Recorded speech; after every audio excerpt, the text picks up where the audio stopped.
মাহিরকে সে বলছে যে জুবায়েদকে না সরাতে পারলে আমি আসলে তোমার থাকতে পারবো না। এই কথা থেকেই তারা জুবায়েদকে সরায় দেওয়ার পরিকল্পনা করে। এই জুবায়েদ বার্জিস সাবনাম বর্ষা নামে 18 বছরের একটা মেয়েকে প্রাইভেট পড়াতেন। প্রাইভেট পড়াতে গিয়ে এই টিচারের সাথে এই ছাত্রীর একটা প্রেমের সম্পর্ক গড়ে ওঠে। উল্লেখ্য যে এর আগেই এই বর্ষার সাথে মাহির নামে জনৈক আরেক ছেলের প্রেমের সম্পর্ক। এটা মাহির এবং সেই বর্ষা দুজনে মেনে নিতে পারে নাই।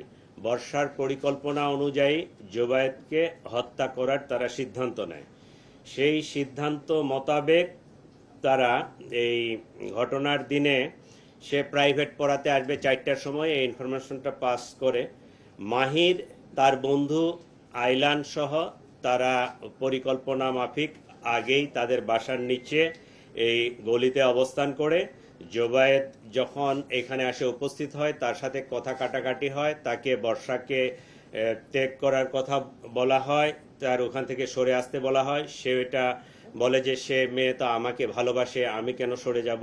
এই এক পর্যায়ে তর্কাতর্কির পর্যায়ে এই চাকু দিয়ে তার গলায় পোস্ট দিলে জুবায়েদ রক্তক্ষরণে অতিরিক্ত রক্তক্ষরণে সেখানে মারা যায়। জুবায়েদ 1 বছর ধরে মেয়েটাকে পড়াচ্ছে, সে জগন্নাথ বিশ্ববিদ্যালয়ের ছাত্র।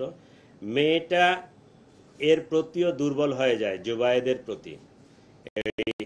এখন তো ওই যে মাইন্ড হচ্ছে টিল্টিং, যখন মাহিরের কাছে যায় তখন মাহিরের, যখন জুবায়েদের কাছে যায় তখন জুবায়েদের।